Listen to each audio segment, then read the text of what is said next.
Hello, everyone. My name is Marcia Michelle. I'm a humanitarian with 15 years of experience working overseas with refugees and internally displaced people in West and Central Africa, Asia, Latin America, and the Caribbean. I will be the moderator for today's WCAP's Climate Change Working Group webinar series. And we hope these series that we build a community of learners to advance awareness of climate change issues. The WCAP's Climate Change Working Group mission is to create a space for women of color in climate-related discussions and initiatives. Our goal is to maintain a platform where women of color will build discussion on climate-related issues, in addition to building a network of organization and experts in the field work hand in hand to share solution on how best to save and heal our planet. Before we start, I would like to read a land acknowledgement that is a formal statement that seeks to recognize and respect Indigenous peoples as original stewards of their land and the enduring relationship that exists between Indigenous peoples and their traditional territories. We do this to express gratitude and appreciation to those whose territory we reside in, and to honor the Indigenous peoples who have been living and caring for their land since ancestral times.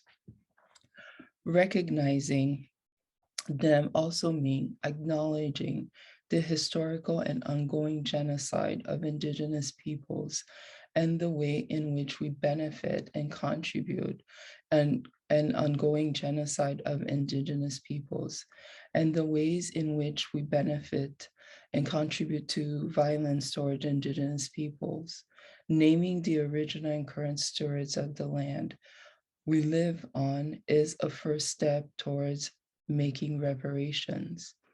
I live in the District of Columbia, which sits on the ancestral lands of the Anacostans and the neighboring Piscataway and Pamunkey peoples. We believe the work we do in sessions like these is part of our ongoing responsibility to acknowledge and address the ongoing harm to Indigenous people or work towards a society that is more just and equitable. Today, in honor of World Refugee Day, we are holding a conversation entitled Climate Change, Climate Refugees, the World's Forgotten Victims, where we will explore who are climate refugees, the conditions that make them refugees, their experience, and the work being done to provide relief and support. During this session, we will see a Q&A and answer box where you can share additional questions, comments, idea during the presentation. We will try to address as many as possible. Before we begin, I'm honored to introduce our wonderful panelists. I'll start with Rozina Kanchwala. Rozina is an energy and environmental professional with 15 years of global academic and work experience. She is a Fulbright scholar. She spent a year in India studying agrarian distress and then completed her master's degree in environmental and sustainable development at University College London. Rozina founded and runs the nonprofit Ecologic, an arts, education, and community building nonprofit that seeks to inspire environmental action. The nonprofit infuses creativity into its programs to educate people on the climate crisis. In addition, Rozina currently serves as the Director of Energy Justice Partnership at the Clean Energy Leadership Institute. Thanks for being with us, Rozina. Next, Suma Swaminathan. Suma is Director, Private Equity at Developing World's Markets, a US-based impact investment manager that has dispersed over $2.4 billion in 60 emerging and frontier market countries. At DWM, Suma is leading the fundraising and concept development for Displaced Communities Fund, a private equity fund that will address the increased need for financial services among refugees through new products, underwriting, methods, distribution channels, and marketing. She manages deal sourcing, execution, and portfolio management of inclusive finance institution across Asia and Africa. Suma is a steering committee member of the Refugee Investment Network and advisor to NYU Stern's Center for Sustainable Business. Welcome, Suma, and thanks for being here. Last, Sib Ollo is the regional head of research, assessment, and monitoring with WFP, the World Food Program's Dakar Regional Bureau. He oversees the analytical functions, including needs assessment and monitoring, as well as the development of innovative research systems, technology, processes, and products. In addition, Sib leads WFP's evidence generation agenda, engaging with strategic partners to position food security and system at the top of the regional trade agenda. Sib has more than 15 years with the UN system, private sector, and NGO. He has worked in various contexts, emergency and development. He is an agricultural economist, engineer, and holds a master's in development in international trade. Thank you, Sib, for being with us for this discussion.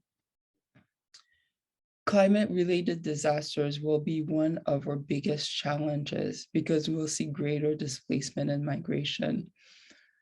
According to the Groundswell report by the World Bank, by 2050, if no action is taken, there'll be over 143 million internal climate migrants across 3 regions, Sub-Saharan Africa, South Asia, and Latin America.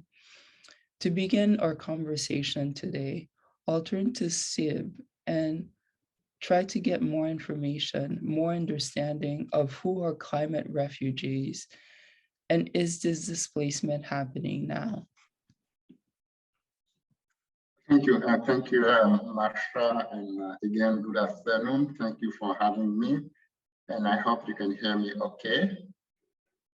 Okay, I mean, being from West Africa, and especially from the Sahel, climate change is a big issue. It's a big issue with tremendous consequences on the life of millions of people in this region. Being from this region also, the linkages between climate change, women, food security, economic empowerment, all these concepts, we see and live it every day in this part of the world. The challenges are faced by millions of people. Just an idea of the number of people in this region, my region, who every day struggle to meet the basic need just because of the consequences of the climate change. We are talking about 43 million people in this region. 7 million of them have been uprooted due mainly to the consequences of climate change. Poor harvest, drought, flood, and of course, it's difficult to talk about climate change if we don't look at the interaction in this particular case of our region between climate change and conflict. Climate change increase or lead to a decrease of resources in the region, increase so that there is an increased pressure on the little resources that are available. The increased pressure increase also the risk of conflict. Conflict drives millions of people out of their land. Conflict comes with different types of human violations, right? Targeting the most vulnerable groups, women, children, and elderly. conflict in this region cannot be dissociated with climate change, or the climate change cannot be dissociated with conflict in the region like in the Sahel. Migration is dynamic. Since 1970 in this region, the net migration rate is negative. Despite considerable fluctuations, it's negative. What does it mean? The message is that one, it's a process that is dynamic, is still happening every day. Second, that we have more immigrants than we have immigrants. This is important looking at the number of people dying every day in the Mediterranean Sea from this region. This is important to see the millions of people trying to cross the sea, to cross the desert, Libya, and all those conflict-affected areas to reach Europe. Finally, and maybe to just set the scene on this topic, last week or 2 weeks ago, I had the opportunity to travel across the region, and I was in Burkina. And I visited a community in the northern part of the Burkina Faso, and those communities are pastoralist communities. And when we had very difficult conversations with them, difficult in the way that, I mean, the people, they were really suffering of the consequences of last year drought in their community. And that one was the 5 consecutive years of drought in their community, no single drop of water. And those pastoralists were selling their cattle. They were depleting their assets.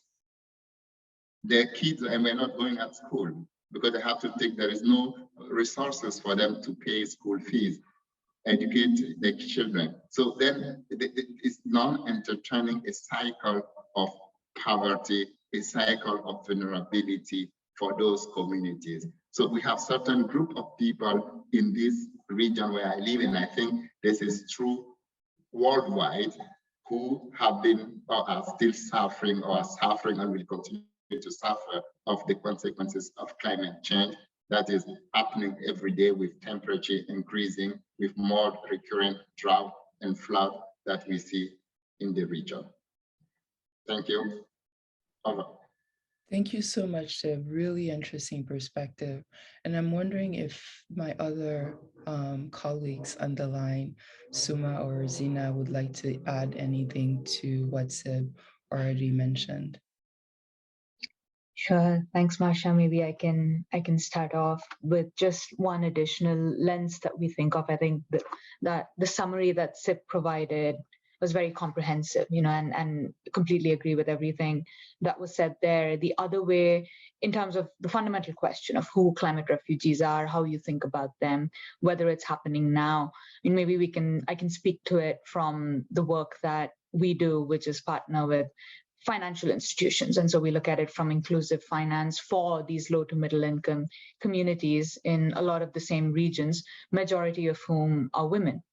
And what we've seen is there's the sudden onset, so disasters like typhoons, hurricanes, which causes immediate displacement. There's the slow onset, which is rising sea levels, and acidification, all of that causing a more prolonged, say, out-migration. And then there's this component which Sib, of course, touched on, where there's climate change resulting in scarcity of resources, resulting in conflict. And it may be a fundamental root cause, but very quickly it starts to get a lot more complicated.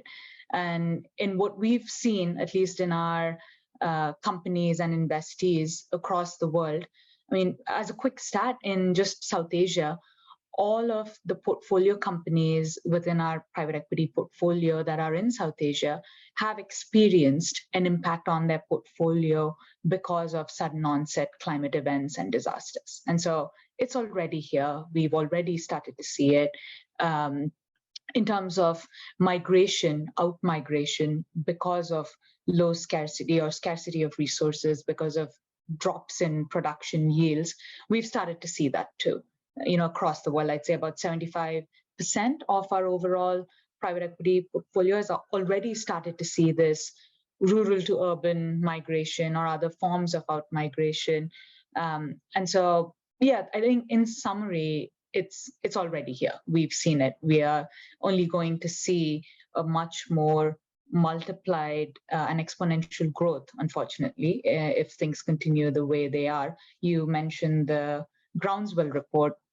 And I think even from within that, if you start to break it down by region, each region has its own complexities and what's causing it. But I think the conclusion is that it's going to increase. We're going to see at least 40 million, 80 million new people, depending on the region you're looking at, in terms of new displacement. I mean, UNHCR's latest stats say it's been about 21, 22 million people who've been displaced by climate disasters. That's already double the number being displaced annually by conflict and other. So I think, yeah, it's in our view, we've seen this differentiation of sudden onset, slow onset, and I think that in our portfolio, we expect that it'll continue to grow, affecting the most vulnerable most adversely. And so it brings on the table questions of how you allow them to adapt and become more resilient. Thank you so much. And I think both of you mentioned really some important points, right? In terms of it's already here. It's a slow onset, right? That is causing poverty, right? Where people are using their already scarce resources to survive in this environment. Which leads me to the next question, right? What is the climate crisis doing to exacerbate poverty, impact on food security, right to education and health, right? And in what ways is climate-induced displacement intersectional, right? And why is this a climate justice? Can we talk about this? So I'll turn right now to Rozina for her perspective on this. Great, thank you. Yeah, so a lot of what I'll say is actually building on what my panelists have mentioned, but climate change is often referred to as this threat multiplier, and that means that it worsens conditions like poverty, like food security, and then leads to things like displacement. In 2018, actually, the UN warned that climate change is now a new driving factor in world hunger. Extreme weather events, land degradation, desertification, water scarcity. And, the science behind this is pretty straightforward. Crops need a reliable climate to grow. So for every 1.8 degrees Fahrenheit increase in temperature of global surface temperature, there's a 10% decline in yields of the world's major grain crops, like corn, like rice, soybean, wheat. And, climate experts are predicting global temperature rise of 5 to 9 degrees Fahrenheit, which means that, if we continue burning fossil fuels at our current rate, we're going to see 30 to 50% declines in crop production. So without the ability to reliably, consistently produce food, populations are facing famine currently that's only going to get worse. And we are seeing a lot about the conflict in Ukraine causing food prices to go up. Well, that's part of it, yes, and part of it is persistent droughts in other parts of the world. So it is this confluence of factors that are leading to things like food insecurity, which then lead to displacement. And I'll point to the example of the conflict in Syria, which is often seen as this confluence of factors that led to the situation that displaced so many people. And climate change was definitely an underlying factor. There was a persistent drought from 2006 to 2011. It was the worst on record, and it destroyed agriculture. Many farm families had to migrate to cities. And these cities were also already facing, an influx of refugees from neighboring countries. There was growing dissatisfaction of the government. There was high food prices, increased poverty. And so all of these factors together, led to the situation that resulted in Syria. So I'm not saying that, the drought or climate change is the reason that we saw the Syrian civil war, but it's definitely one factor that probably pushed these other factors to the point that exacerbated that conflict. So it's just, we have to look at these issues intersectionally, as you mentioned in your question, Marcia. And there's just one other, you had mentioned, I think you mentioned housing as well. So I want to also address that, is that, the current housing crisis is made worse by what's called climate gentrification. So a lot of us may be familiar with gentrification, but climate gentrification is defined as wealthier populations are moving into areas less affected by climate change. So an example is someone with an expensive beachfront home, maybe in Florida, where we are seeing climate gentrification happening. They move inland to traditionally less expensive neighborhoods due to sea level rise threatening their homes. And so, by 2050, around 800 million people living in coastal cities will likely be vulnerable to sea level rise or coastal flooding. And so these wealthier populations move into historically low income neighborhoods, and those families are forced to move out to more affordable locations. And so you can just see how, we can't look at even housing without understanding the climate impacts. We could talk about health, physical health, as well as mental health. All of these issues are very intersectional. So hopefully that answers your question. Thank you so much. A lot of interesting perspective from you. And I'll turn to Suma for if she has anything to add to the discussion. Sure, thanks, Marsha. I mean, Rozina, I think, covered good ground entirely in terms of the intersectionality as well. The way we are seeing it, intersectionality, I think Sib in the response to the first question mentioned Sahel, and that's in terms of what the root causes are, is it climate change resulting in conflict, resulting in economic distress. So it's all these things are mixed together, one overlaps with the other, and a lot of times it's starting to get multi-causal and more complicated to separate it out. The outcome is clear. The outcome is still displacement that's coming out as the end result of it. So I think that's definitely one axis of intersectionality. The other one that is very clear is on the lines of gender, and if we were to broaden that out, then it would also be just the most vulnerable groups are disproportionately affected by the impacts of climate change. That is very true for along the lines of gender as well. I think there was a study that was done which was talking about the climate disasters, and 8 in 10 of those who were displaced as a result of the climate disasters were women. And we're also seeing that if we know from stats that low to middle income communities suffer about 2 times or 3 times the levels of economic shock that others might suffer in face of climate disasters. And so we already have underlying vulnerabilities, and then in strained resources and existing developmental challenges in a number of these countries.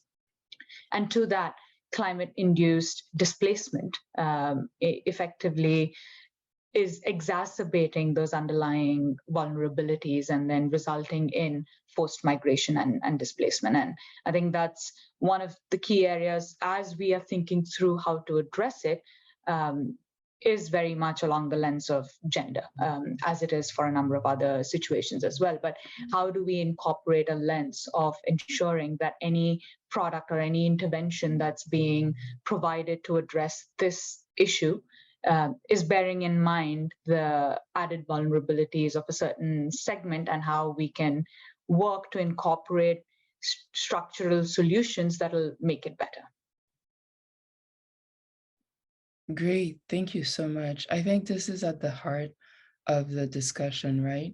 Ensuring that those who are very vulnerable, who don't have access to resources, have options, right? Have access to I think one of the things we mentioned is climate justice, right?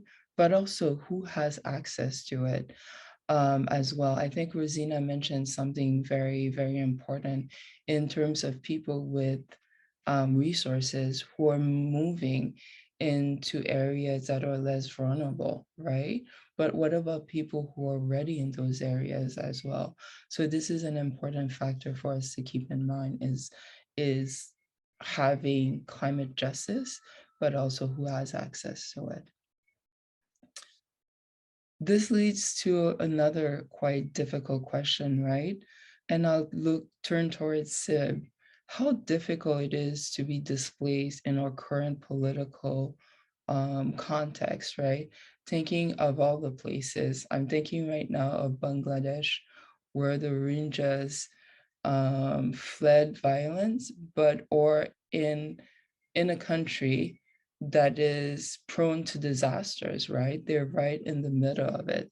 So Sib, how difficult it is to be displaced in our current political context? What can you share with us?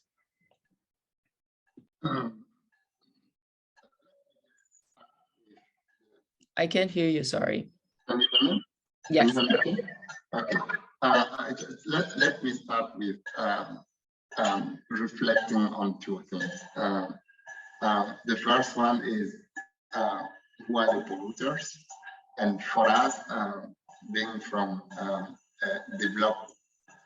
developing country, we see also that there is a need worldwide to agree on a certain policies to address that injustice on related to climate, to make sure that the frame, the policies are there, and that those policies are also applied, and so that the poor, both individuals and also poor countries, are supported to deal with the consequences of climate change. And those supports should come from, or that support should come from the rich, being individuals or countries. Being displaced today, we are in a world where, unfortunately, instead of building bridges to connect ourselves, we are building fences so that we don't want to be with others. And for people who have been to be displaced or who are displaced, it's even 2 times more difficult for them. And I would like to mention a few things here. You mentioned countries, people being displaced in countries that are already been themselves extremely fragile, so that the capacity of the countries themselves, the communities themselves to host new displaced people is extremely difficult.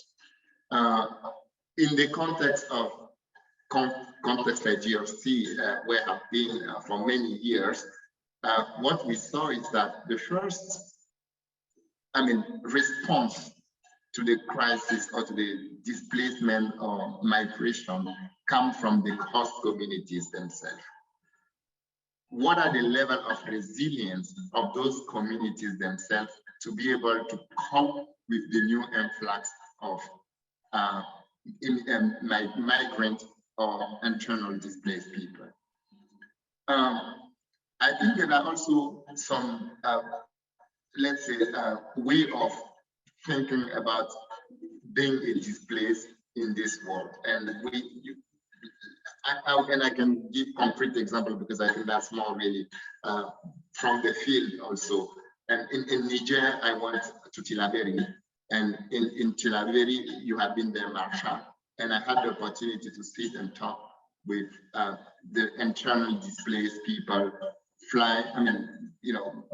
all coming from the Lake Jack region with the Boko Haram attacks. And I asked them a few questions to understand the whole dynamics of their displacement. In terms of number of people, family members lost during the displacement. In terms of assets that have been lost since they have been displaced. In terms of exposure to different types of violence, including gender-based violence, discrimination, and in some contexts, there are all kinds of discrimination, xenophobia, but in that specific context, it was a bit of also racist, given that sometimes the community themselves, between the community themselves, there are some important differences in the culture. So being migrant today or being displaced today, you have to deal with those challenges. Being, in short, a minority, because in many cases also migrants are minorities, and those minorities suffer different forms of discrimination, and of course xenophobia, racism, and others. Also, what I want to just point out here, and very important in this discussion, is how do we make sure that we protect those people, those minorities? How do we make sure that we protect migrants? Knowing that, of course, they are very fragile because they have been just uprooted. And you know, in my language, we used to say, you never think of the arms of your mom when the road is hard. Meaning that when you're on the road and then the road becomes more and more difficult, you think of your mom and say, okay, I was better staying home instead of taking the road. But again, we need, as a community, international community, as a society, to put systems in place that will provide protection to those who have been uprooted by various reasons, and climate change is one of them. And those protection measures should come from, of course, should be institutionalized so that, and we have different frameworks, right, that exist, but those frameworks, unfortunately, are not efficiently used to protect displaced and migrants in general. Can I just add a little bit to that? Yeah, I think it's just really important to note that this term climate refugee, you know, we use it all the time, but there's actually no current legal definition, whether in the US or internationally, of like what a climate refugee or climate asylee is. And so, you know, building on Sib's point, we need structures to protect these people, but we aren't even defining it. And so according to the UN's definition of what a refugee is, it's someone that's crossed an international border due to either a well-founded fear of being persecuted for reasons of race, religion, nationality, membership of a particular social group or political opinion, or conflicts and events seriously disturbing public order. And so climate isn't factored into that. And so while we all understand that climate is often an intersectional or underlying factor, it's not currently a status. So, you know, I think even there's, you know, as Sib had mentioned, like it's dynamic, the numbers, and it's kind of sometimes hard to even quantify how many climate migrants there are because there is no classification for that. So just wanted to add that point. Yeah, and actually I was going to say, excuse me, the exact same thing, Rozina. I mean, there's no clear definition, right? And so if we are looking at, again, sudden onset, slow onset, when you don't see it happening immediately, when it's not a disaster, there's no definition for it, but there still needs to be an umbrella that catches it from a policy and a political standpoint to allow for larger scale interventions to come in. And, you know, at this current point in time, majority of the displacement that we're seeing, at least from a climate standpoint, is internal displacement. It won't stay that way. Likely, you know, there is going to be cross-border displacement as a result of climate. But what that means is, at least at the moment in time, we mentioned Bangladesh earlier, but you take the example of Bangladesh. By 2050, if we are saying that, you know, close to 20% of the country is going to be submerged because of rising sea levels, we're saying 20 million people are going to be displaced in an already tough development and displacement context. The question automatically comes up, you know, from a political and even from a policy standpoint, what are these countries doing to allow their existing vulnerable populations to adapt? Because, you know, climate change is here, and there is, as a result of, you know, after the COP discussions and the climate financing that was happening towards it, there's a lot of capital flowing towards, well, not a lot, there's still majority of that capital flowing towards mitigation, but less than, I want to say less than 10%, maybe even closer to 5% of that is going towards adaptation within these communities. And so if there is no larger scale stance taken in terms of what governments can do, what even, entities such as the financial institutions we work with or other larger institutions within the countries, what can they do to allow these vulnerable groups that are, either in coastal areas, that are agri business owners or farmers who are affected by reducing crop yields, until we start to think of those types of interventions and also start to think of it already in terms of adaptation and resilience,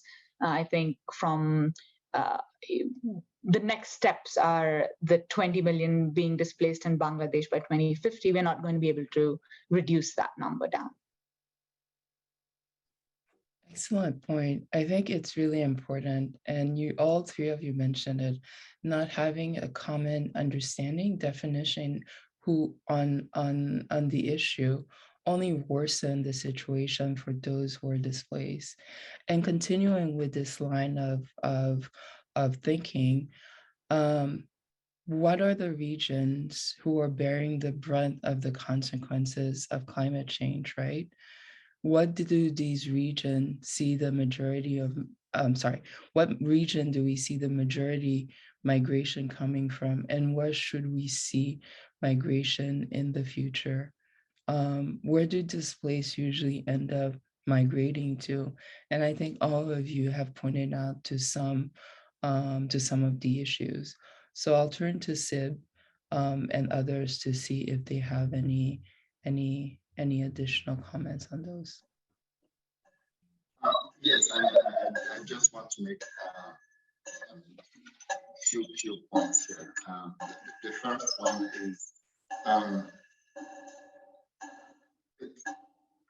the migration we see here. For us, we draw that rule and we say, okay, southward and northward migration, and for us, 60%. Just to assume what you were saying is, we do see this within the region, country to country migration, right? So we have a kind of regional influx, right? Going, and 60% of the migrants in this region, both climate and also those affected by conflict, move from one country to another or within their own country in this region. But we see more and more movement from one country to another, like we saw early this year, a huge influx from Chad to Cameroon, for instance, and most of them were pastoralists moving with their cattle because there is no more water and the pasture in the Chadian side, and then they move with the cattle, and that creates conflict also in the host countries like in Cameroon. So we see that trend also increasing in a region like ours, where we have in the north the Sahel desert challenge on facing different challenges, and the southern part of the country more green with forest, and of the region, with more forest, more green, and more resources. Second one, looking at the northward migration, that is Europe, okay? And we see more and more people migrating from this region to Europe. And most of the area where the net migration rate is still important are also those that are prone to different climate change effects, drought, flood, and I will say conflict. The linkages is there. Now we see also another, trend, which is more migration from rural to urban. And I think this trend also is increasing and is creating a huge pressure on the food system in many countries. And I will say in the upcoming years, countries like in West Africa and Africa in general, that influx of migrants from the rural to the urban, driving by multiple factors, climate change is one of them, is going also to create additional pressure on the food system and make the situation more complex than what we are facing today. My last point on that, just looking at what is happening and the trend we see coming in the next years or the years to come, we have noticed two things in the region here where we live. The second one is land degradation, and the land degradation issue, it's for us maybe as a consequence of climate change, is for us maybe one of the big challenge, given that 60 to 80% of the population of this region rely heavily on agriculture, farming, or pastoralism. So if we don't have land for those people, they will for sure continue to migrate in the upcoming years. The second important point that I want to share also, just to looking at the trends in this region. The northern part, the Europe and all the conflict that we have today in the Sahel and in countries like Libya, is creating a kind of blockage, right, for migrants to move. And we see an increased rate of human trafficking. And I think these are some of the consequences sometimes we don't too much talk about, but migration also, it's about that. And we see an increased rate of human trafficking. And that human trafficking is fueling, of course, the good business, and fueling more and more pressure in the communities that live around the northern part of this belt that is now created around Libya and Algeria in the northern part of the region. So the risks are high. The intra-movement or the movement from one part of the region to another part of the region is increasing. The movement within the region itself, the displacement and the migration is increasing. And of course, people migrating more and more into the urban areas also is increasing as a result of the consequence of climate change. And all this is increasing the pressure on the food system. Thank you very much, Sib. Any of my colleagues on the panel would like to add anything to this? Maybe just to say, I think the region breakdown, we're definitely seeing, regional breakdown in terms of where we expect the displacement to come from, but no region is immune. I think that's the fundamental piece we're dealing with. And if we are looking at displacement as a whole, not specifically climate displacement, but 90% of the displaced individuals are in low to middle income communities or in emerging markets, in frontier markets, which are already strained, right? And so we expect that something similar will happen even within climate displacement that's expected over the next 20, 30 years, and that it will be across regions. The fundamental reasons that might drive it may vary. If you're talking about Africa, parts of Africa, particularly where there's higher volumes of or higher levels of desertification, where there's already dry lands that are much more fragile. We spoke about South Asia, where there might be rising sea levels causing flooding. But I think we will see about it going back to that projection of the Groundswell report. I think they were saying about 80 million from sub-Saharan Africa, I think close to 90 million from South and East Asia. So the volumes are going to go up across regions, maybe for fundamentally different climate-driven trends. But we've started to see it even in our portfolio, across the board. Thank you so much. You've touched upon a lot of issues, right, that our refugees are facing, right? And so the next thought is, do they exist? Are they forgotten, right? Why is that climate refugees are forgotten refugees, right? Why are climate refugees not part of the broader question? Can you lead us in that discussion, Suma? Sure. I mean, I can take a first stab at it. It's a complex question, and I think a part of it also has to do with a lot of the points we were making earlier. It's how do you isolate a certain root cause one from the other? What do you do when it's a slow onset crisis and it's not top of mind, and there's no clear definition to capture all of these different complexities to the equation? And so I think there has been additional discussions that have been ongoing. There has been a more focus in some ways looking at climate refugees. But if we look at displacement on its whole, right, the trajectory that we've seen in how the issues concerned with displacement are being considered, right? We've seen over the years as displacement because of conflict or economic reasons, as it got more and more protracted, we started to see that there was a requirement for solutions beyond immediate humanitarian or emergency support, right?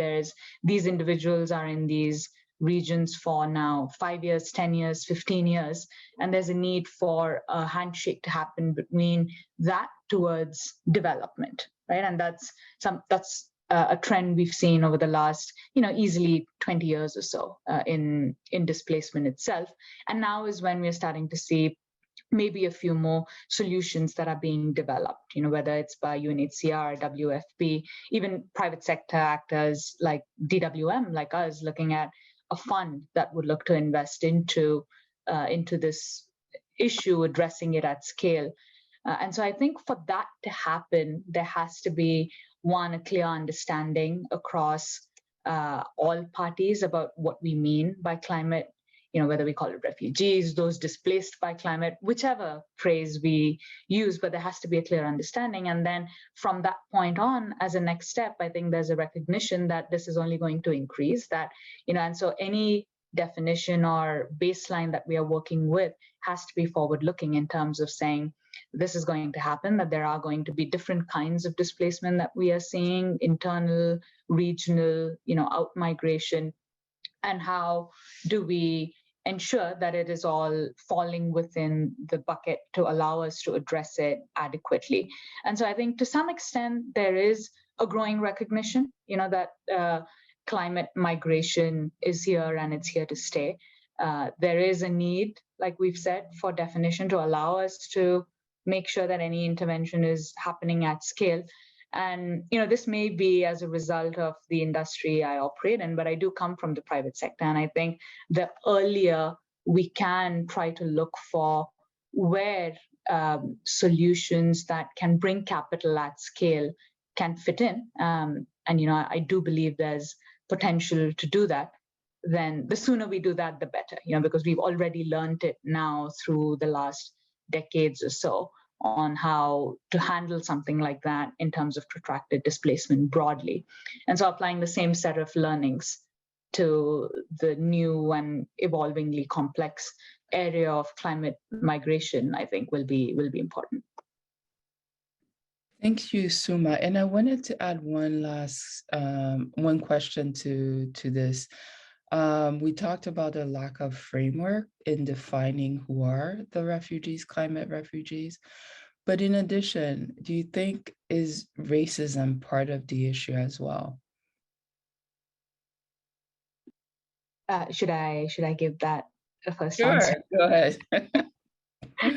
I can definitely try. And I mean, yes, it is. That's the easy answer, the quick answer to it. But if we go down into it a level further, I mean, Sib, you mentioned that we need to have frameworks on, the tools exist for how to respond. It's just whether we are implementing it the right way, whether we're implementing it in all circumstances. And so we've seen that if we take the recent Ukrainian crisis as an example, the EU, fairly in record time, I would say, put out the temporary, protection declaration. We've seen that happen in the case of Venezuela, but very regionally, right? We've seen it happen only in one or two countries. And so having that kind of that protective, that allows for access to employment, access to ID, access to work, education, social security. That's unprecedented. We haven't seen that in crises that have been in protracted situations for 20 years, 30 years. And so I think there's definitely a component of differentiated reactions or responses to crises. And for us to be able to move to a space where any crisis is treated with a similar set of responses that allows for the basic tenets, right? Right to work, right to freedom of movement, right to identification. And I think that will be one of the key pillars. So we've proven that it's possible to do it. It has happened now in one or say two cases. But how do we ensure that that happens across the board? Because that's the one thing I think that will ensure that it's easier to provide solutions quickly and at the scale necessary. Great, thank you. And I'll add, like with humanity and compassion, right? That has been lacking towards certain group of refugees, and we hope that changes. And I'm wondering if any other panelists wants to add anything. Yeah, I mean, I guess we have three major conventions that I think is important to mention in the discussion. We have the Kampala Convention, and that Kampala Convention talked about IDPs, and there's no, they didn't specify if there are climate-induced displaced people or there are displaced for conflict, but they mention the word IDPs. And I think this is an important entry point to also discuss, especially because this convention has been discussed in a country that where also, we have both climate-related issues, drought, landslide, and others, with conflict combined, and we have DRC near door. So that's one. And then we have the 1955 convention, right? And that convention is clearly on how we protect the status of stateless persons. And I think this is important for the discussion we are having. Now, only 84 countries ratified that convention out of 193 countries that we have at United Nations. So again, how do we apply and make sure that those conventions are respected and applied? And my last one is also one important what you said, Marsha. Why millions of people are dying in the Mediterranean Sea and no one cares? It's barely on the news. Barely people mention it. But I live here in Senegal and I meet always people, families who have lost their family members trying to escape the difficult conditions.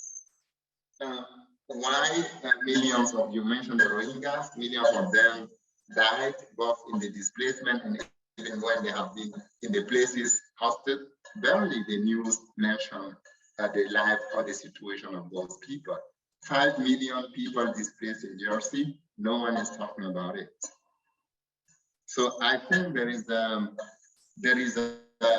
imbalanced way of, it's a matter of justice, just to put it simple. Okay, it's a matter of justice, and we need to find a way to make sure that every humankind suffering deserve our attention and deserve the rest and the support of the entire humanity. Thank you, Sib. I appreciate your thoughts. For our last question, we're wondering what are some ways we can take actions, right? How do we start the conversation to the right to not migrate and instead develop stronger measures for adaptation and mitigation.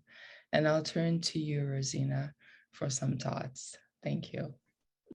So I can speak to the work that EcoLogic does in this space. And, we are an environmental education organization. As was mentioned in the introductions, we use creativity in our programming. And so, for us, education is step one to any issues, and that includes the issue of climate refugees. And so, in 2019, there was a lot of media coverage about South and Central Americans immigrating to the US, but there wasn't a lot of conversation about climate change as a factor in this. And it was just sort of this crisis at the border. It was, yeah, we could talk about the media coverage of that, but that's another issue. And we wrote and produced a play. It was a climate comedy. In that play, we attempted to put a human face to the issue. So yes, we know the statistics. 1.2 billion people can be displaced by 2050, and that's huge, but who are these faces? Who are these people? And so, we had a character in our play, Marisol, who was this climate migrant from El Salvador. She told the story of her family coming from a fishing community who had to move to the large city because climate change was destroying the mangroves and their ability to earn income. From there, they had to flee gang violence, and that's what led her to migrate up north to the US. So it was kind of like this storyline where it wasn't just like climate change, she moved. It was like, let's actually talk about this through one character. And so just kind of putting a human face to the issue. And since then, we've turned our play into a podcast. So if you do want to listen to it, we went into some of the salient themes in the play. And in episode 2, we actually talk about this issue of climate linked to migration. So, for us, it's just, there's a lot of people who just don't understand these linkages, and we really make an attempt to get creative in how we talk about these issues. So that's kind of, I think step one is just education. And I can speak to the second half about, adaptation and mitigation. And I see there's a question in the chat as well from Lisa, but yeah, there's a lot of organizations. I guess I'll just talk about one small example. There's a lot of organizations that work with immigrant communities, a lot of urban farms, actually. They're places of healing, of reconnecting, growing foods from people's homelands. I think that's just that's one small example of ways to, and that's broadly speaking for immigrant and refugee communities, a way for communities to feel connected and rooted. But I'd love to hear what my fellow panelists have to say on the issue.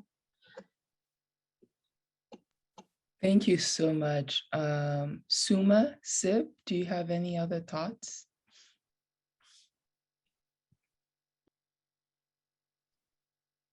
Yeah, I can, just in terms of what we've been seeing, what we've been doing at DWM, the ways in which the key drivers, I think, that prompted us to get into this space is, like I said, the protracted nature of the crises and what role we can play via the types of organizations we usually work with, which are large, medium, small microfinance institutions, other inclusive finance institutions on the ground that have access or that have outreach capabilities to these groups that are the most vulnerable to climate change. And so for us, in the way we are thinking about solutions is very integrated with, what the question was asking, Marsha, adaptation and resilience.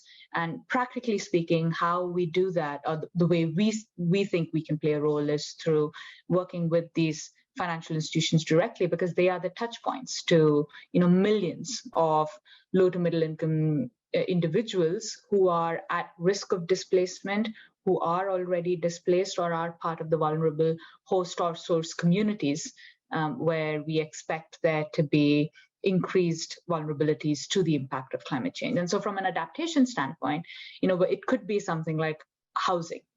How do you improve housing to make it more adaptable? Because right now, maybe the housing solutions just aren't sufficient for what we know is coming, whether it's rising sea levels, whether it's floods. Another example could be disasters. The incidence of disasters is increasing, the frequency is increasing, the severity is increasing, and so for these communities to adapt better to those shocks, what can be done from the perspective of providing financial resilience? Whether we can use insurance, maybe there's remittance channels or saving products that can be linked specifically to allow them to adapt and become more resilient to the adverse impacts of climate change. So I think that's from some of the ways in which we've looked at it. I think this is a key role that we see ourselves playing, and we hope other institutions like ours, which do come with the ability to invest into these very markets, into these specific thematics, that there is a very clear case developed for large scale capital to be mobilized into the segment, because ultimately that's the need of the hour, to be able to deploy these solutions, to be able to develop products that will cater to these issues. We would require more and more participants to crowd into the field. We'll require more and more brains to be thinking about this, and more interventions going towards it. And so for our part, I think that the two funds that we're working on are very closely interlinked with both the concept of displacement, whether it's conflict or climate or economic migration induced, and with the concept of how climate change adaptation and resilience can be done via maybe a group of financial institutions to ensure that the end beneficiaries we typically serve are better prepared. Thank you so much, Suma. I appreciate your thoughts on the issue. And I know we're running out of time. And so I would like to thank all of you for sharing your wonderful insights on the plight of climate refugees.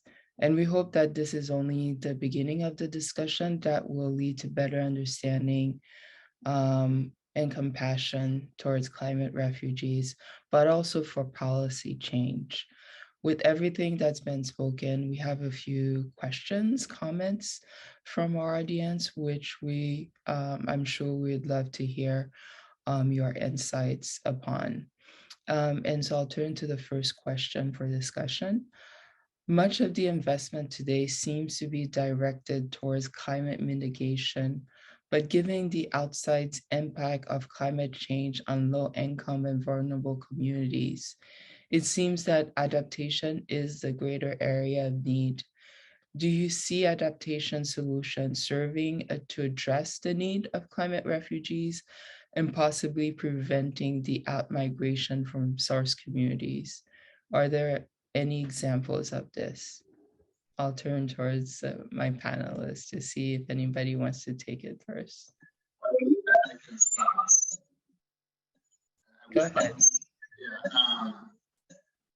For the organization of the World Food Program, our mantra is really adaptation to climate change. Adaptation and building resilience. And we see building resilience at 4 levels, right? Individuals, communities, and household, of course, individual household, communities, and also system. And this systemic approach is, Suma completely agree with what you just mentioned on the insurance. And in Africa, at continental level, we have what we call the African risk capacity, which is a kind of macro insurance that provide payout to countries based on the forecast analysis, so that countries have the means, the resources on time, even before the crisis hit, because in this case, we are talking about slow onset drought, so we know in advance that's coming, we have to forecast, so that the payout is provided to countries on time so they can implement actions, responses to reduce or mitigate the impact of the shock that it is obviously very well predicted in advance. We also see the adaptation and the strengthening systems, and that I think is the response. Looking at the programmatic part, we need to think of all the existing social protection systems that countries are developing. It's part of the solution. In the developing world, we have social protection systems targeting employees, because having employment is a way to be more resilient. But in our communities, we are talking about farmers, livestock keepers. So being able for us to have those social protection systems when they are included and when they are hit by the shock, we can trigger the funding mechanism to make sure that we protect the livelihood assets and the livestock. It's also extremely important. And just to add to that, Marshan, so I think it's, since we've when we were talking earlier, I think I brought up the same point about adaptation a couple of times, and we're seeing too little going towards it, in the entire equation, and so more needs to be allocated towards adaptation and the types of interventions that it will go into. I mean, there is some work being done, but it's again not at a scale, not at scale the way some of our partners understand mitigation a lot more. There's a lot more capital going automatically towards it. We've started to see a few examples where there's, specific pools of financing that will allow for, building energy efficient home, for building housing, weatherproofing housing. And so we're starting to see some of that. We've seen some amount of disaster linked insurance in our markets. The costs still make it a bit too prohibitive for it to go at scale, but we're at the early stages of it. And so for it to be developed at scale from both an adaptation and resilience standpoint, I think we will need a lot more focused attention and capital and resources towards it, so that we increase, what is now maybe a 5% of the total pool going towards adaptation. We increase that a lot more to be on par with the scale of the problem. Thank you.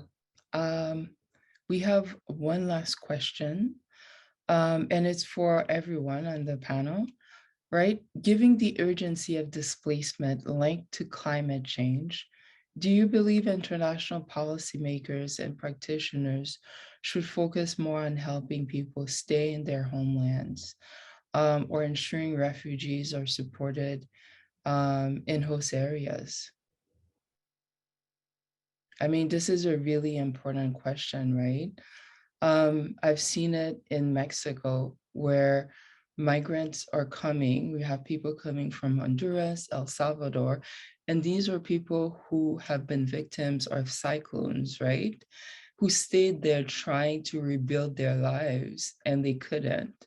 And then on top of it, they're facing violence, right? And in Mexico, what's happening right now is that we're seeing internally displaced people, not just to violence, but also to climate disasters. And so they're moving from one town to another. And if they cannot survive in the town over, they move to the capital. Eventually, they make it to the border. So it's a very difficult question, right? Because I believe that the situation we're seeing will impact all of us, even in the US, right? We're seeing the increased numbers of disasters in the US, from fires, from floods due to sort of years of lack of rain, right? And so all of us, we're gonna be, I think it's a term that we are gonna be using more and more in the US, addressing Americans as well. And so I think the US government has invested in some countries in terms of like USAID to do programs to help people stay in their homeland, but it's difficult, right? Some of these activities, some of these programs take a long time to sort of produce results. But then again, we're fighting climate change, right? And so it's hard to sort of provide preventative measures. And so we're fighting it, but we need immediate result. And so it's the impact, the situation is sort of difficult. And so pushing people or asking people to stay in areas where it's already difficult, it's hard. And we understand some of them, or even moving to areas that are even more complicated. So I'm wondering if some of my colleagues on the panelists will like to add any final words and comments to this question.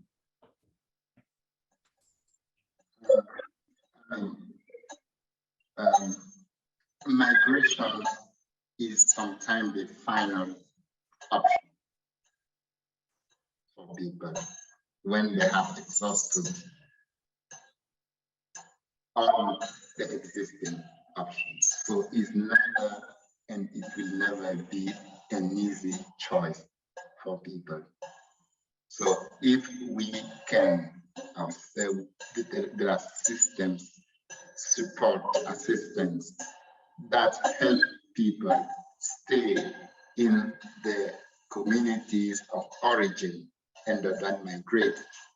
That's what is needed. That's what we need to do, and that's where the investment should go. The migration and the consequences of the migration in the individuals, the community's life is tremendous. What I will say personally, although the organization I work for, we are not yet that, right? But what I will say is, when we invest in land rehabilitation for a community that suffer from land degradation in the region like the Sahel, we secure 2 to 3 years of good harvest for that community. And with those 4 years of good harvest, there is no strong justification for that community to live. And if we don't do it, they will leave because they cannot just stay in a place where the land is no more fertile.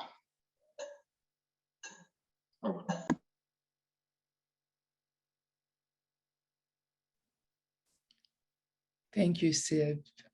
Suma? Yeah, I think even I think the answer is both need to happen, because like you were saying, Marsha, in source communities, solutions could take longer because we are tackling a longer term problem. We are tackling slow onset. So, and in the meantime, we can't stop out migration. You know, I think it's also not fair to stop out migration when people are fleeing, like Sib said, as the last alternative. And so, you know, I don't think it can be one or the other. We don't have that choice. It has to be both, and it has to be with equal priority. And any solution that's being developed, any intervention that's being thought through, has to necessarily incorporate, you know, host and source communities alongside the displaced individuals that we're looking to serve, because it touches on all of those. Thank you so much. Thank you for sharing your thoughts with us, your insights. Thank you to our audience who joined us today. Hopefully this is the start of the conversation, and that we'll have more of them in the future. Today was a treat for me, as I hope it was for all of you watching. Thank you again. A couple of announcements before we go. If you have topics that you would like the climate working group to cover in the future, please mention it in the chat box. We'd love to hear from you. Join the climate change working group listserv that will be shared in the chat box as well. And so very much thank you to all of you so much. Enjoy the rest of your day or your evening. Bye. Bye, Suma, Rozina, Sib. Really appreciate your thoughts and insight. Thank you. Thank you. Thank you, everyone. Bye. Bye.